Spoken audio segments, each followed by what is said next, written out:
ये 1.2 है, photosynthesis food making process in plants. Actual में प्लांट में जिस प्रोसेस से फूड बनता है, एक कॉमन आपको डेफिनेशन बता दे रहा हूँ अभी मैं फोटोसिंथेसिस की, कि आपको समझ में आ जाए कि फोटोसिंथेसिस है क्या। प्लांट में फूड बनने की जो पूरी प्रोसेस होती है, उस पूरी प्रोसेस को कहते हैं फोटोसिंथेसिस। ठीक है, अभी हम आगे भी पढ़ेंगे डिटेल में इसके। अभी हम इसकी इक्वेशन भी पढ़ेंगे, इसकी केमिकल इक्वेशन भी पढ़ेंगे, वो हम आगे पढ़ेंगे। लेकिन मैंने आपको एक जनरल बता दिया है ताकि आपके दिमाग में एक आइडिया बन जाए कि फोटोसिंथेसिस है क्या। तो प्लांट में जो फूड बनता है, उस फूड बनने की जो टोटल प्रोसेस होती है, उस प्रोसेस को हम कहते हैं फोटोसिंथेसिस। यहाँ पर देखें सारे स्टूडेंट्स, फर्स्ट लाइन इसकी, leaves are the food factories of plants. देखिए, जब मैं यहाँ पे आया भी नहीं था इस लाइन तक, जब मैंने पहले आपको पढ़ाया है, तो अगर आपने वो ध्यान से सुना होगा तो आपको याद होगा कि वहाँ पे मैंने बताया था कि फूड फैक्ट्रीज लीव्स होती हैं। तो ये बहुत इम्पोर्टेंट है। अभी अगर ना भी पूछा आपसे एग्ज़ाम में, तो आपसे फ्यूचर में कभी भी पूछा जाता है, और एक एक नंबर से सिलेक्शन रुकते हैं और एक एक नंबर से सिलेक्शन होते हैं। इसलिए ये जो कॉन्सेप्ट्स है ना, ये गोल्डन, आप एक वो बना लो बुक अपनी, उसमें ये चीज़ें लिखते जाओ, चाहे वो किसी भी सब्जेक्ट की हो। एक कि आपको ये पता होना चाहिए कि leaves are the food factories of plants, मतलब लीव्स को फूड फैक्ट्री कहते हैं, क्योंकि आज से 4 साल बाद आप भूल जाओगे, कन्फ्यूज़न क्रिएट होगा। देयरफॉर यही कारण है कि all the raw materials must reach the leaf. बिल्कुल सही बात है। जितना भी मटेरियल है, रॉ मटेरियल्स मतलब कौन कौन था? वाटर था, उसमें CO2 थी, और वाटर, CO2 और मिनरल्स, ये 3 चीज़ें थी। तो जितने भी रॉ मटेरियल्स हैं उनको लीफ तक पहुंचना बहुत ज़रूरी है। इसलिए ज़रूरी है क्योंकि वो फूड फैक्ट्रीज़ हैं। क्यों? क्योंकि जो फूड है वो कहाँ पर बनेगा? लीफ में बनेगा। लीफ में क्यों बनेगा? लीफ में इसलिए बनेगा क्योंकि लीफ में क्लोरोफिल है। Without chlorophyll plant can not synthesise any type of food. तो क्लोरोफिल के बिना प्लांट सिंथेसाइज नहीं कर सकता फूड को।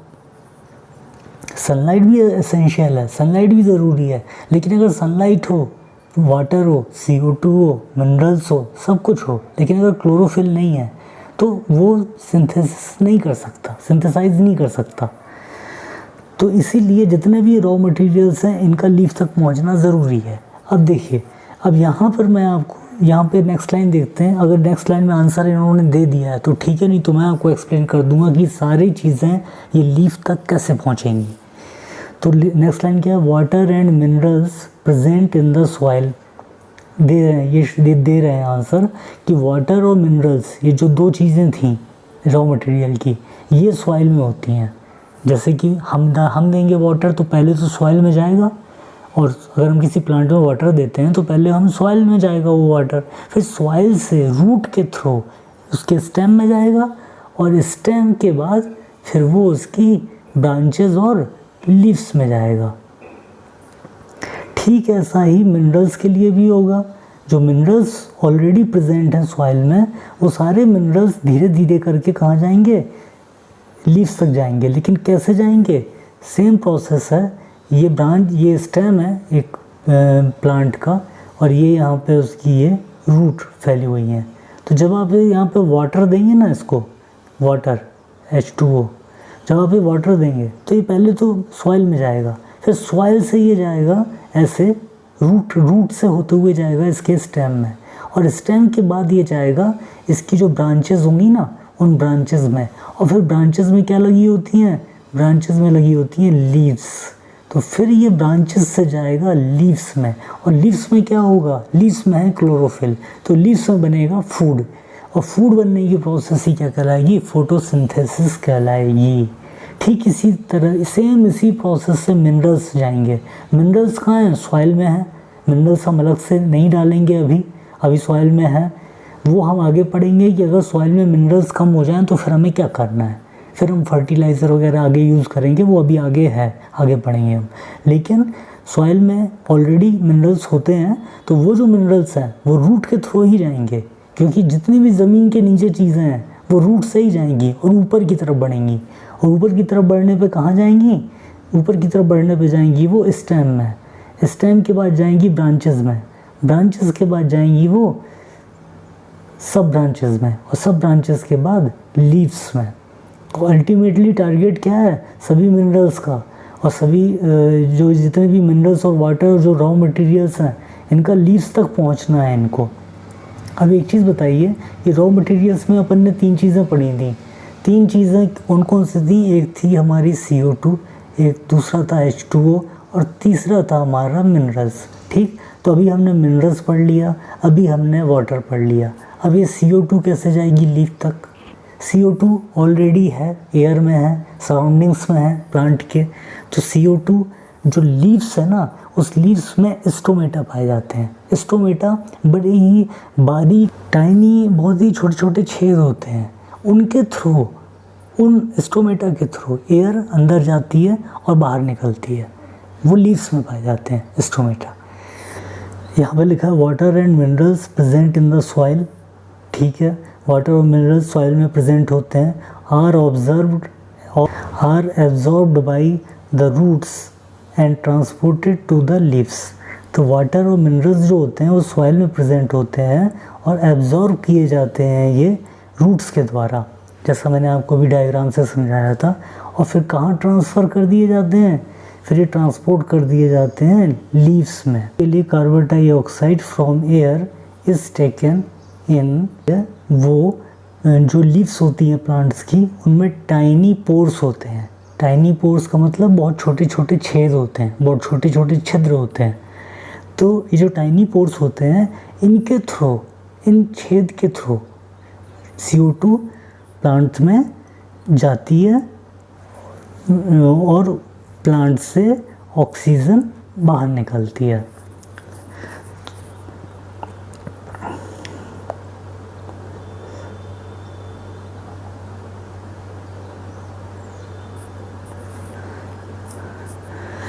फिर इसके बाद ये जो टाइनी पोर्स होते हैं ना, ये tiny pores present on the surface of leaves. ये जो टाइनी पोर्स होते हैं ये कहाँ पर होते हैं? लीव्स की सरफेस में, यानी लीव्स की जो ऊपरी सतह होती है जिसे हम हाथ से छू सकते हैं। अगर आप किसी लीफ को, अगर आप एक लीफ को हाथ से छूते हैं तो आप जिस सतह, जिस सरफेस को आप छू पाएंगे ना, उसी सरफेस पे बहुत स्मॉल पोर्स होते हैं। इन्हीं स्मॉल पोर्स के थ्रू कार्बन डाइऑक्साइड प्लांट में अंदर जाती है कार्बन डाइऑक्साइड, और ऑक्सीजन बाहर रिलीज़ होती है। These pores are surrounded by guard cells। ये जो पोर्स होते हैं ये पोर्स घिरे हुए होते हैं, किससे घिरे हुए होते हैं? गार्ड सेल्स से। ठीक है, तो और सच पोर्स आर कॉल्ड स्टोमेटा। और ये जो पोर्स हैं, ये पोर्स क्या कहलाते हैं? स्टोमेटा कहलाते हैं। यानी कि लीव्स में जो पोर्स होते हैं उन पोर्स को हम कहते हैं स्टोमेटा, और ये जो स्टोमेटा होते हैं ये एक गार्ड सेल्स से घिरे हुए होते हैं। ओके, इतना आपको याद रखना है। 2 चीज़ें कि लीव्स में स्टोमेटा होते हैं और ये स्टोमेटा के थ्रू ही CO2 अंदर जाती है। और वाटर कहाँ से अंदर गया था? प्लांट के वाटर गया था रूट्स के थ्रू। मिनरल्स कहाँ से अंदर गया था? मिनरल्स गया था रूट्स के थ्रू, और ये रूट्स से होते हुए कहाँ गए थे? लीव्स तक गए थे। तो टारगेट क्या है? फूड बनाना। तो टारगेट क्या है? फूड फैक्ट्री तक इन रॉ मटेरियल्स को पहुंचाना। तो फूड फैक्ट्रीज तक ये रॉ मटेरियल्स पहुंच रहे हैं। अब बचती है कार्बन डाइऑक्साइड रॉ मटेरियल्स में। तो जो कार्बन डाइऑक्साइड है वो आपकी स्टोमेटा के थ्रू एयर से अंदर चली जाती है प्लांट के, और फिर वहाँ से फोटोसिंथेसिस होने के बाद में ऑक्सीजन बाहर आ जाती है। अभी आप घबराए नहीं, वो आगे फोटोसिंथेसिस और जो भी मैं आगे बोल रहा हूँ जो मैंने अभी नहीं पढ़ाया है वो हम आगे पढ़ने वाले हैं। फिर नेक्स्ट है Boojho wants to know how water and minerals absorbed by roots reach the leaves.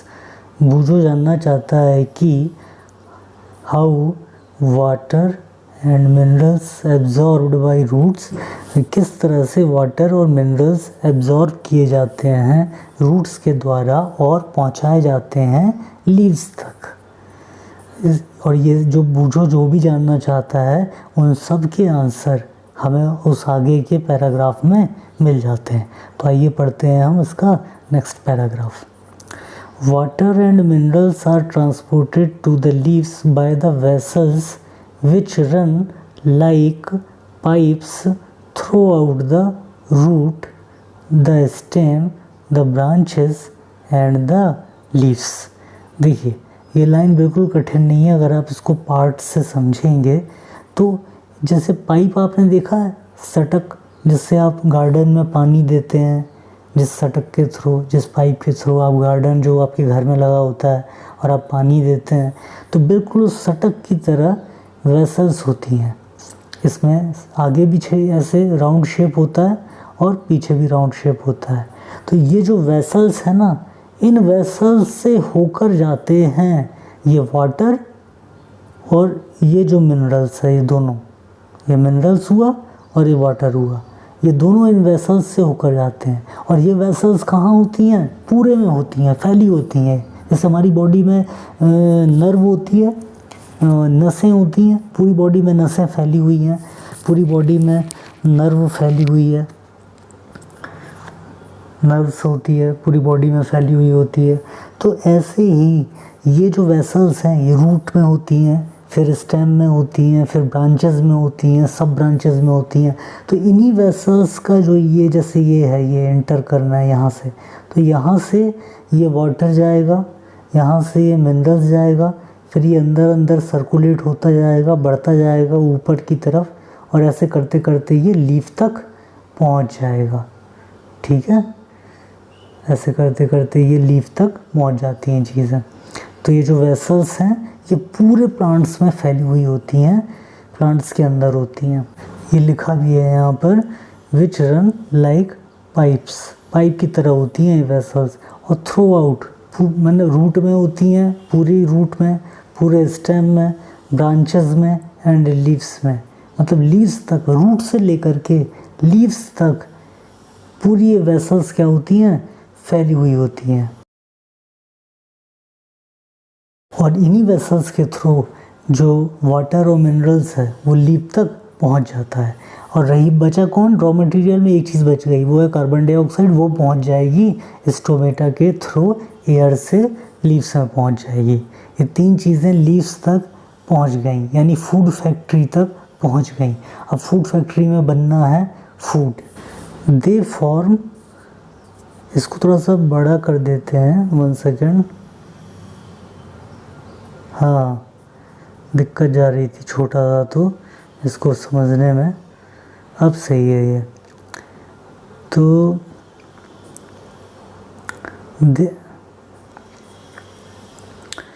They form a continuous path और passage for the nutrients to reach the leaf.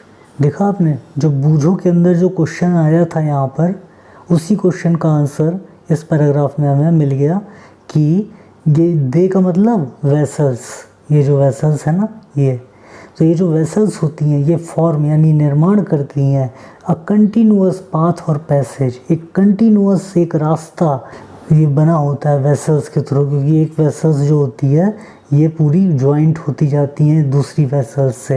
यानी कि जैसे आप कई सटक हैं, मान लीजिए कई पाइप्स हैं, उन पाइप्स को आप कनेक्टर से जोड़ देते हैं तो दो पाइप्स आपस में जुड़ जाते हैं। तो ऐसे ही वेसल्स जो होती हैं, रूट्स वाली वेसल्स स्टेम वाली वेसल्स से जुड़ी हुई होती हैं, स्टेम वाली वेसल्स ब्रांचेस वाली वेसल्स से जुड़ी हुई होती हैं, ब्रांचेस वाली वेसल्स सब ब्रांचेस वाली वेसल्स से जुड़ी हैं, सब ब्रांचेस वाली वेसल्स लीव्स वाली सब वेसल्स से जुड़ी हैं। तो इस तरह से क्या बन गया? एक पाथ बन गया, एक पैसेज बन गया। तो इसी पैसेज से अंदर होकर के वाटर और मिनरल्स लीव्स तक पहुंच जाते हैं। इसके बाद दे आर कॉल्ड वेसल्स, यहाँ पर इसने फिर से रिपीट किया है, दे आर कॉल्ड वेसल्स। इन पैसेज को क्या कहते हैं? ये जो पैसेज और पाथ है ना, इसी पैसेज को ही कहा है, इसने नाम दिया है वेसल्स का।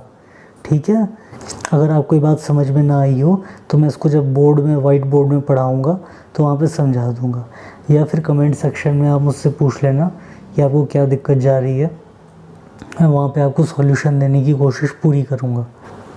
You will learn more about transport of materials in plants in chapter 11। यानी वो ये कह रहा है कि आप और ज़्यादा सीखेंगे किसके बारे में, ट्रांसपोर्ट ऑफ मटेरियल्स के बारे में। यानी जो अभी हमने सीखा इससे भी ज़्यादा जो डीप स्टडी है वो हम सीखेंगे कि मटेरियल्स कैसे ट्रांसपोर्ट होता है सॉइल से इनकी लीव्स तक। लेकिन हम किस चैप्टर में पढ़ेंगे, वो 11th चैप्टर में पढ़ेंगे। ठीक।